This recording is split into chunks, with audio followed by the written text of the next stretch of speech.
Queridos irmãos, no ideal espírita, que o Senhor Jesus possa encontrar eco em nossos corações, reverberando a mensagem crística diante da vida. No primeiro capítulo do livro Apocalipse, no versículo 10 e 11, João diz assim: "E eu fui arrebatado em espírito no dia do Senhor, e uma grande voz, como de trombeta, atrás de mim, disse: Vem e vê, e escreva todas as coisas às 7 igrejas que estão na Ásia."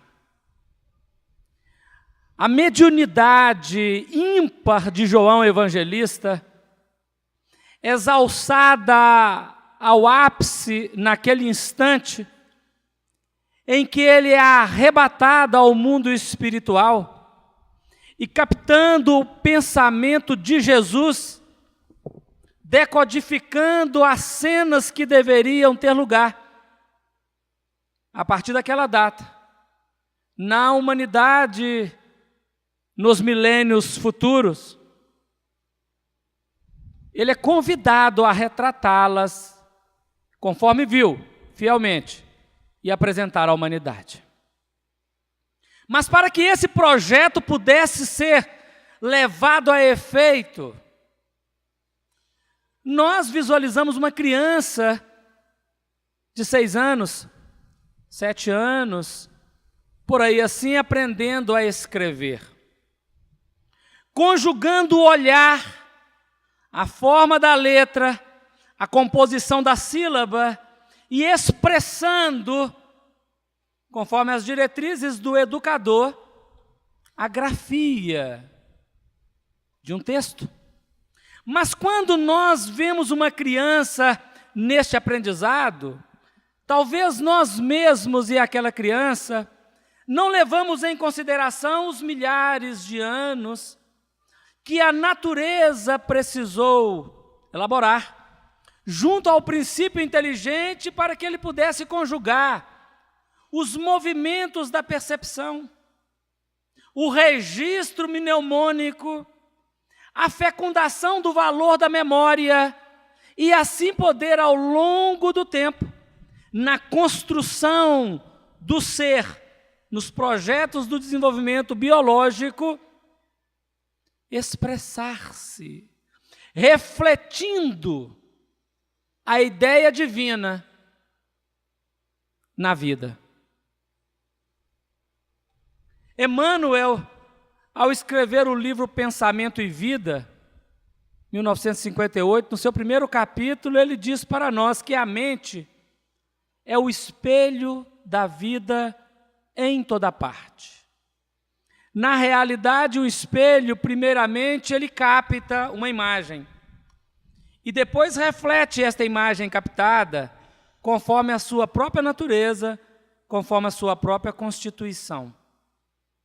Pensando assim, fazendo toda esta análise, ainda que sintética, da evolução biológica e da evolução do ser, nós vamos encontrar o espírito humano com o pensamento contínuo sendo convidado a retratar a glória divina na vida. E ainda primata, ainda nas primeiras movimentações, sem a conjugação consciente da inteligência, mas com o pensamento contínuo, ele observa, decodifica cenas, compara, estabelece padrões e gradualmente expande seu pensamento. O tempo passa célere. A educação é transmitida via oral, na tradição da audição, onde o patriarca ensina ao aprendiz, discípulo, que deverá amanhã ser um patriarca, replicando aquele ensino sucessivamente, até que, em determinado momento, a misericórdia de Jesus faz vir ao planeta aqueles com a responsabilidade de criar caracteres que possam definir linguagem. E a linguagem sempre expressa-se revelando o sagrado. E nós encontramos os hieróglifos, que definem a linguagem sagrada, a expressão coagulada da ideia divina, coagulada na letra, no símbolo, no signo que comunica uma linguagem. Então a tradição oral começa a ceder espaço à tradição da escrita, e a escrita permanece, sendo que a tradição oral mudava constantemente conforme o narrador, a tradição escrita permanece ela própria. Os que têm acesso a ela é que vão gradualmente penetrando, hora a hora, dia a dia, dimensão a dimensão na sua profundidade. E assim passa o tempo. Mas os materiais para registrarem as letras eram muito difíceis de acesso. Tanto o papiro quanto o pergaminho não eram materiais que se encontravam a todo instante. E o espírito humano precisava grafar, coagular no papel, ou coagular no pergaminho, ou no papiro, o seu registro mental. Mas nós aprendemos na história da humanidade que o espírito guerreiro, contrabalançando o espírito construtor, promove guerras. E nós temos a Biblioteca de Alexandria queimada, os livros queimados. Vemos a vertente religiosa muitas vezes queimando os livros. Então, de difícil acesso ao material, e quando tinha, eram queimados. Mas o espírito humano, no seu processo de evolução, ele vai, dia a dia, ampliando possibilidades. No mundo ocidental, a voz dos filósofos apresentam-se naquela dinâmica de retratar e fecundar o mundo ocidental com a educação. Pitágoras viaja à Índia, apreende os valores da cultura hindu, o esoterismo e o exoterismo. Depois vai ao Egito, bebe da sabedoria daqueles mestres, dos tebanos que replicaram-nos de Mênfis, e que agora Pitágoras apropria-se dos valores e volta para a Grécia, como missionário divino, refletindo a filosofia reencarnacionista do movimento de Orfeu e a doutrina da matemática a explicar a lógica da vida conforme a vontade de Deus.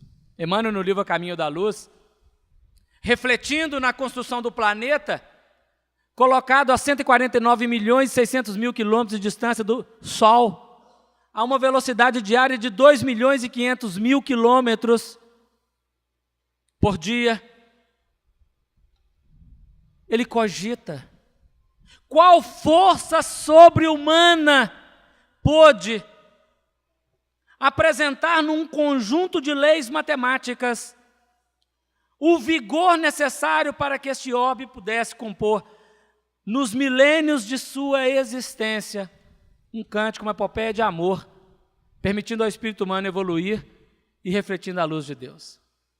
O tempo passa ainda célere, e a Europa, que apropria-se dos valores da sabedoria oriental, esotérica e exotérica também, patrocina o nascimento de Sócrates, o apóstolo da filosofia. E Sócrates fecunda pensamento de outros, que vão replicando ao longo do tempo, antes do Cristo, até que a voz do Cristo surja na Palestina. cantando a epopeia do amor. E os textos vão sendo escritos, os pergaminhos, os papiros, agora mais pergaminho, vão registrando em letra pequena, sem espaço, sem pontuação, a vida de Jesus, para que ela possa no futuro ser compreendida em espírito e verdade. E o mundo ocidental, recebendo o cetro da vida, engendra um momento grave da idade medieval. Os livros são proibidos, o estudo é proibido, o acesso às letras é cerceado. Mas esta mesma Europa iria receber de Jesus a incumbência do renascimento, através da arte estabelecer padrões novos para o entendimento humano. Grandes mestres vêm à Terra, capitaneados por Leonardo da Vinci, para o grande movimento do Renascimento. E agora sim, na transição do século XIV para o XV e XVI, nós vamos encontrar toda a arte sendo apresentada à humanidade, e entre elas a literatura.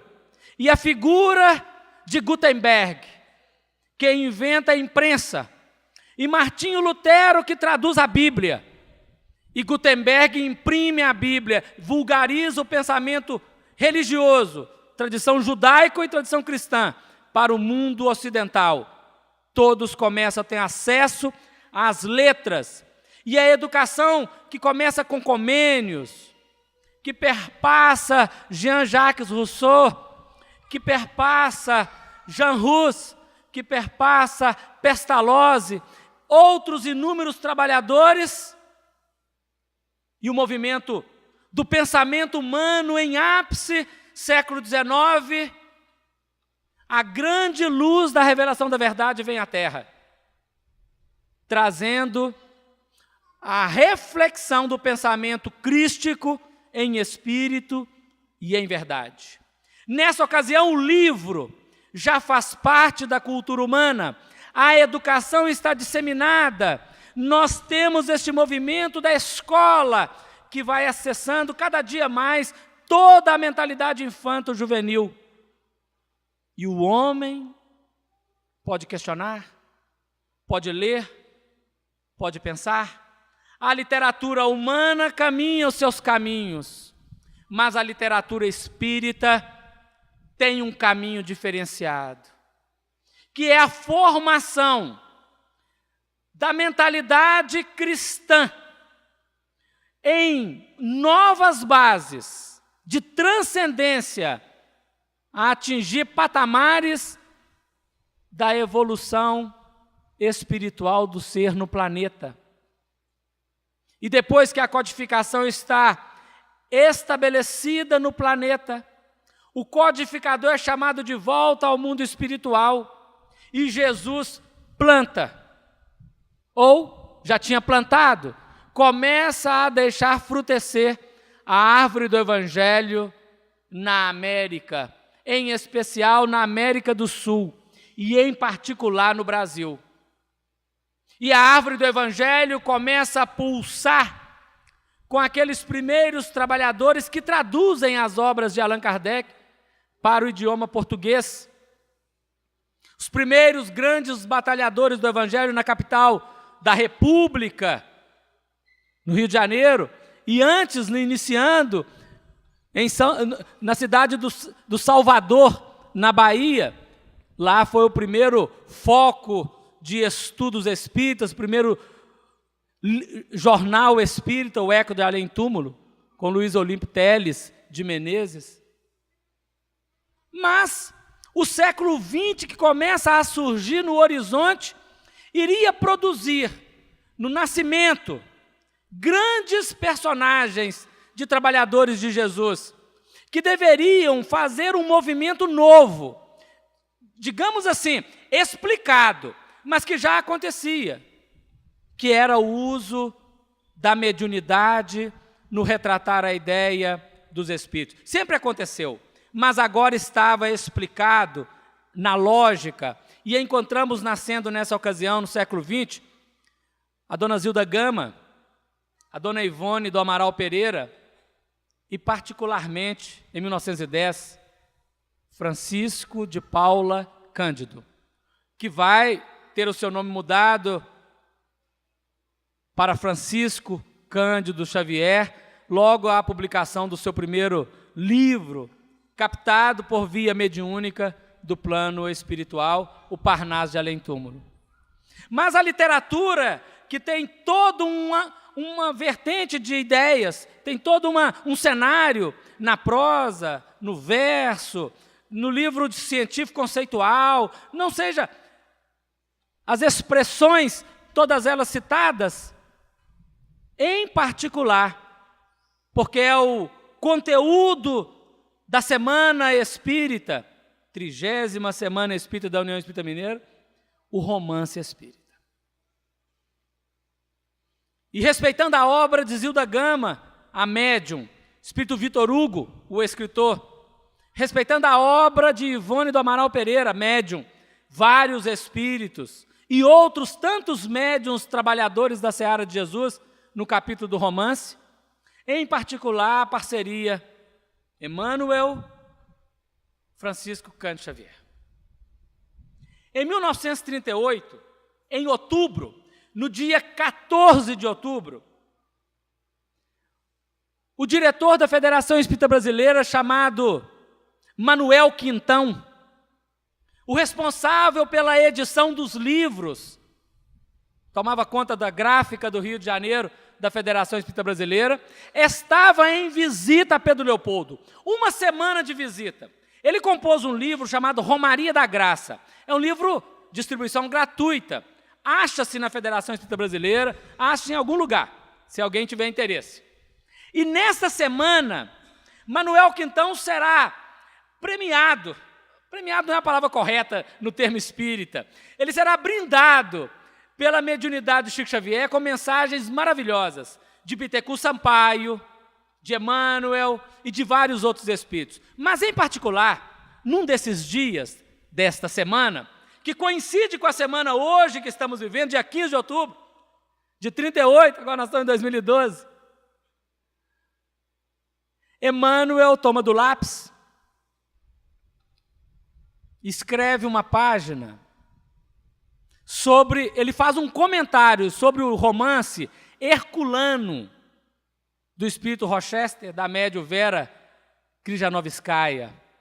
E ele, ao dizer do romance, ele viveu a época do Vesúvio, em Pompeia, desencarnou lá naquela ocasião, ele diz assim: eu estou rogando a Jesus, e se Jesus permitir, eu gostaria de algo escrever acerca do orgulhoso patrício romano Públio Lentulus Cornélius. Era a primeira notícia de que ele desejava escrever no gênero do romance. Mas alguns dias ele torna a escrever: estamos rogando a Jesus que nos abençoe, orem comigo, para que nós possamos ter ocasião de trazer a nossa ideia. Naturalmente, nós não vamos falar do livro, porque ele será falado amanhã e nos seguintes dias. Mas é preciso registrar que, para um médium captar no gênero romance a ideia do espírito, é, dentro do campo da psicografia, das mais difíceis. Porque ele precisa ambientar com a história, ressuscitar história vivida há tão tempo, longínquo no tempo, há tanto tempo atrás, e reorganizar aquela ideia, não mais na cronologia vivida somente, mas buscando retratar os pontos fundamentais, não do ponto de vista humano, mas do ponto de vista espiritual. Adequar a história de um tempo tão antigo ao sabor da ideia moderna, ou da ocasião que está sendo escrita, pensando no futuro. Se para um romancista humano já é difícil criar uma ficção, considerando todas essas condições, imagine captar uma ideia que vem do plano espiritual e retratá-la fielmente, guardada todas estas necessidades. E assim foi. Emmanuel apresentava para o Chico Xavier a história que eles viveram. Ele era personagem dos romances. Parece-nos que Emmanuel só não está como personagem no livro Paulo Estevão. Ele está no 2000 anos como o próprio Públio, nós sabemos disso. Ele está no livro nos 50 anos depois como escravo Nestório. Estou antecipando, quem vem amanhã já vai saber. O escravo Nestório é o Emmanuel. Todo mundo sabe, né? No livro Ave Cristo ele é o afinador de instrumentos Basílio, e no Renúncia ele é o sacerdote Padre Damiano, orientador, preceptor de um anjo chamado Alcione. O Chico está seguramente no há 2000 anos e no Ave Cristo. Mas no Renúncia nós não podemos garantir. Né? Nos 50 anos depois não é citado, também não está, porque é dito no prefácio, e também não está, talvez, no Paulo Estevão. Mas a questão não é quem está presente, é conseguir trazer para a ambientação de um novo cenário aquela ideia. Mas mais do que trazer a ideia da vivência daquela ocasião é encontrar consequências, padrões ético-moral ou padrões éticos, morais, que definem o despertar da mentalidade humana para um novo padrão de vida com Jesus. Quando nós vamos à academia, todos os cursos teóricos engendram o momento da prática, chamada estágio. A religião viveu de teoria, não ensinou a prática. O romance espírita nos ensina a prática. O romance espírita nos mostra como ser fraternos, como perdoar. Ao termos contato com a história de Lívia, Lentúlia, Cornélia, esposa do senador, ela que patrocinou a encarnação dele, que caluniada, permaneceu em silêncio, a grande voz do silêncio, entre preces, compreensão e amor em favor da alma gêmea de sua alma. Nós falamos que precisamos perdoar, amar, compreender, relacionar. O romance espírita nos ensina como fazer, nos dá exemplos de todas as formas. Uma menina de 18 anos que assume a maternidade inglória, ingrata. Ela não era mãe, mas ela assumiu para inocentar a mãe, que também não era mãe. Naquele caso, daquela menina, já estou falando do livro 50 anos depois. E apresentando outros exemplos inúmeros de como comportar. Então, quando nós abrimos o romance espírita, e em particular os romances que estamos tratando de Emmanuel, nós viajamos no tempo, trazemos das cinzas do passado uma história real, não é ficção, escrita ao sabor do tempo atual, mas não ficção, e aprendemos a sacralidade da vida vivida pelos grandes trabalhadores de Jesus. A doutrina espírita é uma ciência filosófica com consequências morais, religiosas. É um tríplice aspecto que define-se na sua unidade de doutrina: teoria e prática, ensino e vivência, compreensão e entendimento da vida, execução dia a dia.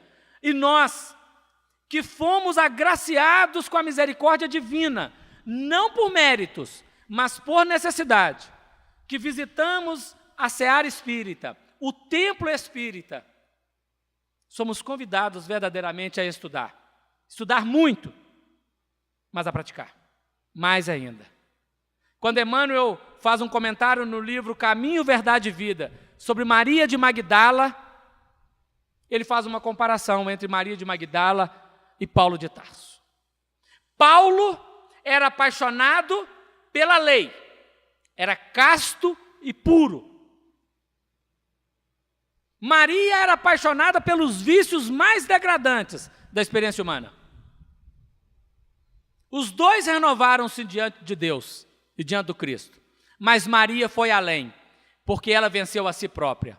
Paulo venceu o orgulho das letras, do entendimento da lei. Porque quem ama está na frente. Então nós, queridos amigos, somos convidados a estarmos hoje intelectualizando. É o campo da instrução. Mas precisamos mais, muito mais.